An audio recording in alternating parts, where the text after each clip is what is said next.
सबसे पहले तो ये होरारी चार्ट था 18 अक्टूबर 2021 रात को 9:41 और होरारी नंबर 77 बेगूसराय में, ये जो है बिहार में, वहाँ पर ये प्रश्न चार्ट लिया गया था और शादी के संबंध में ये प्रश्न था। तो यहाँ पर आपको कई पॉइंट्स जो हैं पता लगेंगे और वाकई ये चार्ट जो है थोड़ा सा, होरारी चार्ट जो है, इसमें साफ तौर पर दिक्कत वगैरह भी साफ तौर पर पता चल रही है कि शादी से संबंधित इनको दिक्कत वगैरह रही है। और जैसा कि आप देख सकते हैं कि चंद्रमा 8वें में स्थित है, पहले का स्वामी शनि के नक्षत्र में 6, 7, 8। तो यहाँ पर 7वां भाव विवाह का, 6ठा भाव उसके विरोधी भाव का, 8वां भाव जो होता है ये जीवन साथी का जो है परिवार भाव भी होता है और एक तरह से 8वां भाव जो है रुकावट का भी भाव होता है। चंद्रमा आगे शुक्र के उपनक्षत्र में और शुक्र जो है चौथे भाव में स्थित 4, 11 का स्वामी। तो शादी के संबंध में मुख्य और उसका मुख्य ही विरोधी भाव दोनों का आना और चंद्र शनि का संबंध जो है पुनर्फू दोष, क्योंकि चंद्रमा शनि के नक्षत्र में तो ये पुनर्फू दोष होता है जो देरी का सूचक होता है। तो इनका आना और साफ तौर पर विवाह में दिक्कत, और जैसा कि बताया गया कि ये अत्यधिक पढ़ाई इन्होंने की और जिस वजह से इनका उस दौरान शादी का कोई मन नहीं था, इरादा नहीं था, और वो स्थिति जो है दिख भी रही। अब बात आती है कि चंद्रमा के द्वारा स्थिति हमें पता चलती है। चंद्रमा जो है यदि हम देखें टेनेंटेड है तो चंद्रमा का उपनक्षत्र शुक्र आगे जो है बुध के नक्षत्र में 3, 12। 3, 12 क्या है? कम्युनिकेशन है। 12वां भाव उसमें परेशानी है, यानी कि शादी के संबंध में जो भी बातचीत वगैरह या कुछ भी है उसमें दिक्कत परेशानी आ रही है। ये स्थिति एक तो पता चलती है। अब बात आती है कि सप्तम भाव का उपनक्षत्र स्वामी जो है वो क्या दर्शाता है। सप्तम भाव का उपनक्षत्र स्वामी बुध जो कि द्विस्वभावी ग्रह है और बुध जो है तीसरे में स्थित है, 3, 12 का स्वामी है। चंद्र के नक्षत्र में चंद्र जो है 8वें भाव में स्थित है, 1 का स्वामी है। शनि के उपनक्षत्र में 6, 7, 8 तीनों भाव दे रहा है। और जैसा कि बुध देखे तो बुध भी टेनेंटेड है। बुध का उपनक्षत्र शनि आगे जो है चंद्र के नक्षत्र में वो रुकावट और परिवार के व्यय भाव को दर्शाता है। अब यहाँ पर जो नियम होता है कि सप्तम भाव का उपनक्षत्र स्वामी ऐसे ग्रह के नक्षत्र में स्थित हो जो 2, 7, 11 भावों को दर्शाए, जो कि यहाँ पर स्थिति जो है अच्छी नहीं दिख रही। जो कि हम ये कह सकते हैं कि कम्युनिकेशन दिख रही है, उसमें जो है प्रॉब्लम दिख रही है। 8वां भाव जो है जीवन साथी का परिवार भाव है और 4 स्टेप थ्योरी में 8वें भाव को जो है 2, 7, 11 के अलावा 8वें भाव को भी वो लेते हैं, विवाह के तौर पर एक सहायक भाव मानते हैं। क्यों? क्योंकि वो पार्टनर का परिवार भाव है। अब यहाँ पर हमें 2, 7, 11 भाव नहीं मिल रही। 7वें भाव के साथ जो है बुध कनेक्टेड है, ये कनेक्टेड माना जाएगा। तो क्या ग्रह लेवल या नक्षत्र लेवल पर हमें ऐसी स्थिति मिलती है? तो हमने ये देखा कि जो शनि है, क्योंकि चंद्रमा है, एक तो बुध है, ग्रह है, ग्रह लेवल पर, नक्षत्र लेवल पर चंद्रमा है, तो बुध के साथ मंगल है और बुध के चंद्र के ऊपर या चंद्र की बुध के ऊपर दृष्टि आ रही है, लेकिन ये डिग्री वाइज जो है इनमें गैप है। तो इसलिए देखा गया कि नक्षत्र स्वामी क्या, क्योंकि ग्रह नक्षत्र के अधीन होकर फल देता है, तो क्या नक्षत्र स्वामी किसी प्रकार से किसी ऐसे ग्रह से जुड़ रहा है जो कोई 2, 7, 11 में से भाव दे रहा हो। तो चंद्रमा के ऊपर शनि की युति दृष्टि है, जैसा कि हमने देखा कि चंद्रमा जो है 9 डिग्री पर है और शनि जो है 12 डिग्री पर है, तो 3 डिग्री 20 ऑर्बिट के अंतर्गत इसको समझा जा सकता है। और यहाँ पर शनि जो है वो फिर 6, 7, 8 भाव दे रहा है। अब बात आती है कि यहाँ पर यदि हम देखें तो 7वां भाव हमें दिख रहा है, चंद्रमा के साथ के ऊपर शनि की जो युति दृष्टि है, तो हमें वो तो जैसे आप बताते हैं कि मतलब अगर सातवें भाव का जो मुख्य भाव का जो सबलॉर्ड, सातवें भाव का जो भी ग्रह लेवल पे या मतलब उसमें 6 7 सॉरी 2 7 11 में से एक भी भाव मिले तो अपन कह सकते हैं कि भाई शादी होने की संभावना है। जी तो यहाँ वही मैं सोच रहा था, यहाँ 7 तो आ ही रहा है ना, जी। यहाँ पर लॉर्ड लेवल पे आ रहा है यहाँ और शनि के द्वारा भी आ रहा है। यहाँ पर ये देखिए कि बुध, ये पहले ग्रह लेवल, नक्षत्र, नक्षत्र लेवल सबसे ज़्यादा इंपॉर्टेंट होता है, उसके बाद ये तो चलो कनेक्टेड है, कनेक्शन माना गया एक तरह से सातवें भाव के साथ बुध का, कि उसके उपनक्षत्र के द्वारा एक कनेक्शन बन रहा है। अब नक्षत्र लेवल पर जो है चंद्रमा के ऊपर शनि की दृष्टि आ रही है। देखिए आउटर प्लेनेट जो हैं गुरु, शनि, मंगल, जब इनकी दृष्टि किसी ग्रह के ऊपर आ रही हो तो वो बहुत ही महत्वपूर्ण दृष्टि होती है। और सातवीं दृष्टि से ज्यादा जो उनके स्पेशल एस्पेक्ट होते हैं, जैसे शनि का जो तीसरा और दशम दृष्टि है, मंगल की जो है चौथी और आठवीं दृष्टि है, गुरु की पांचवी और नौवीं दृष्टि है, ये स्पेशल एस्पेक्ट हैं, तो इनका प्रभाव ज्यादा होता है। अब चंद्रमा के ऊपर शनि की दृष्टि आ रही है, इसलिए तीसरी दृष्टि आ रही इसलिए जो है शनि की वो स्पेशल एस्पेक्ट आ रही है। और शनि यदि हम देखें छठे भाव में स्थित है और सातवें और आठवें का स्वामी है, हालांकि सातवें में गुरु भी स्थित है, ये एक तरह से कमजोर, हम ये कह सकते हैं कमजोर, यानी कि यहां पर अब क्या है, प्रॉमिस ये कमजोर है। जातक को हम कह सकते हैं कि भाई आपके चार्ट में जो प्रॉमिस मिल रहा है ये कमजोर है, इसलिए आपको इसमें एफर्ट्स ज्यादा करने पड़ेंगे। आपको इसके लिए ऐसा नहीं है कि आपकी बहुत पूरी 100% आपकी ही मर्जी के अनुसार सब कुछ हो। यदि आप कहते हो कि आपके बिल्कुल स्टेटस का वो चाहिए होने वाला भावी साथी, तो ऐसा भी जरूरी नहीं है, तो उसमें आपको थोड़ा कम स्थिति में भी जाना होगा। आप अगर सरकारी नौकरी पर हैं तो जरूरी नहीं है कि आपको सरकारी नौकरी, आपकी पसंद है कि सरकारी नौकरी वाला ही मिले, तो ऐसे में आपको कंप्रोमाइज करना होगा कि सरकारी नौकरी वाला नहीं मिल सकता। या फिर आप ज़्यादा पढ़े लिखे हैं तो ज़रूरी नहीं है कि जो जीवन साथी है वो भी आपके मुताबिक या आपसे ज़्यादा पढ़ा लिखा हो, वो आपसे कम पढ़ा लिखा भी मिल सकता है, या स्टेटस के अकॉर्डिंगली उसका स्टेटस कम हो सकता है। तो ऐसी स्थिति में करना होगा, यदि क्योंकि ऑलरेडी विरोधी भाव हैं, ज़्यादा विरोध है, और उसके ऊपर यदि आप अपनी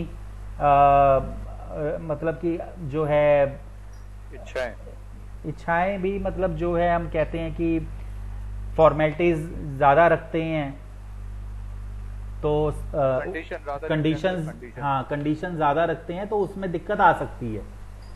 तो ये स्थिति, अब ये कमजोर प्रॉमिस है। हमें देखिए पहले तो ये प्रॉमिस ही नहीं दिख रहा था, चलो चंद्र के ऊपर शनि की युति दृष्टि आ रही है, तो शनि में हमें सातवां भाव मिला है क्योंकि वो सातवें का स्वामी है, छठे में स्थित है।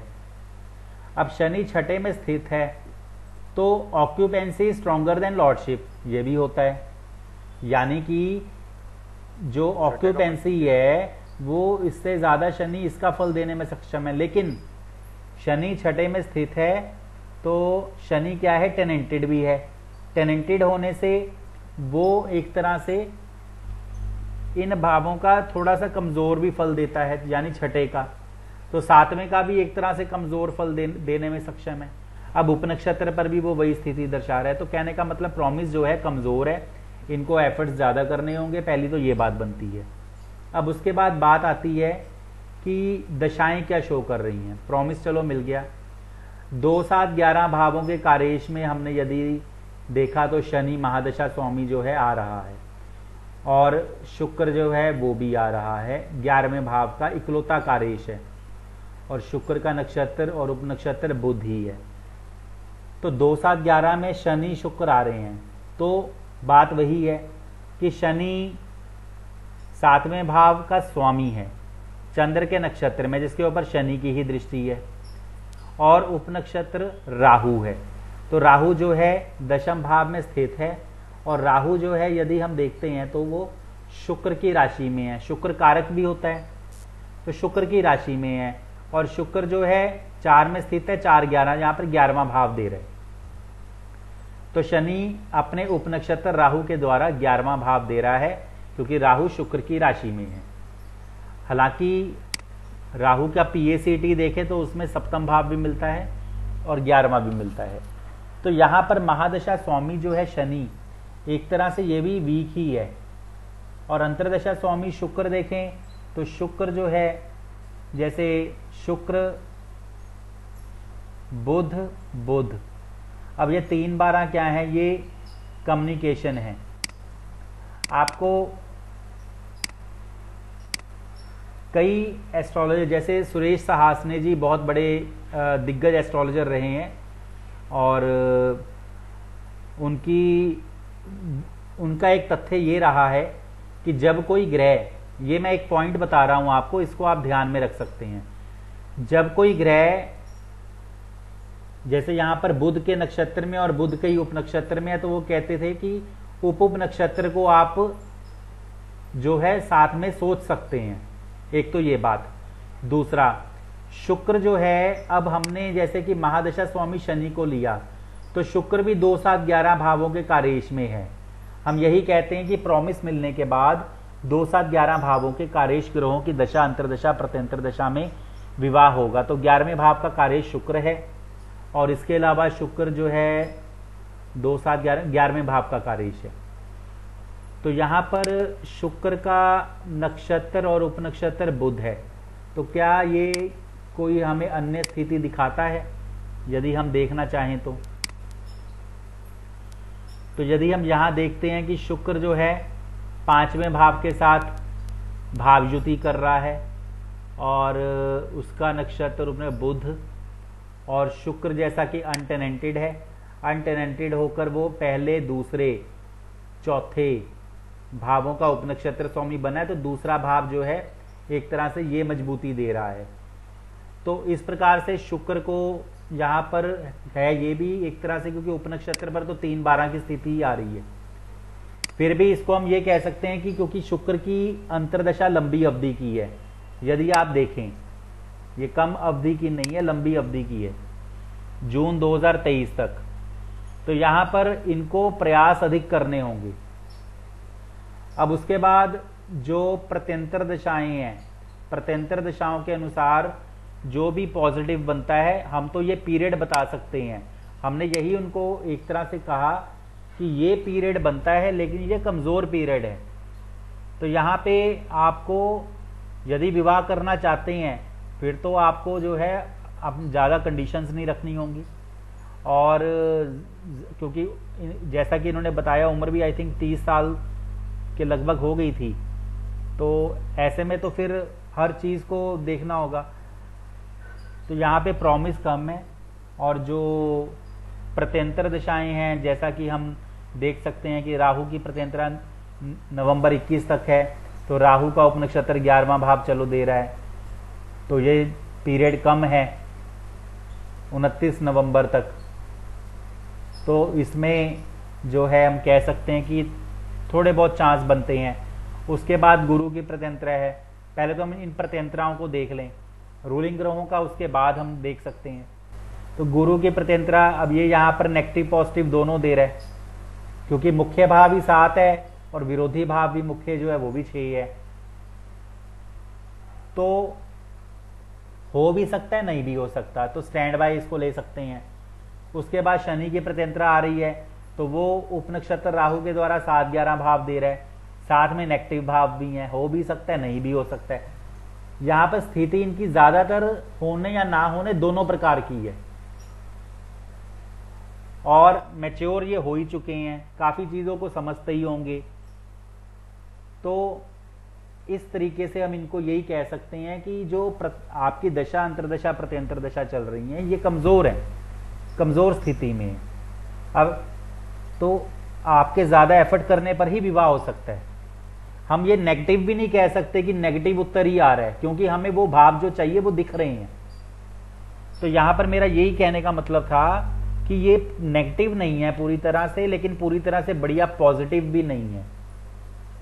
तो यहां पर प्रयास ज्यादा करने होंगे, ठीक है। और उसमें ऐसा भी हो सकता है, कई लोगों की जैसे बहुत मैच्योरनेस होने के बाद जैसे शादी होती है, तो वो कई चीजों को समझते हैं, वो फिर मतलब कि हम कहते हैं कि उनमें बचपना नहीं होता, या उनमें एक जैसे बड़ापन आ जाता है। मैच्योरिटी हाँ, तो उससे भी वो हम देखते हैं कि कई गाजे बाजे के साथ नहीं तो कोर्ट मैरिज ही करके कि हाँ ठीक है, मुझे भी एक साथी की ज़रूरत है, एक कंपेनियन की ज़रूरत है और लाइफ भी है पूरी।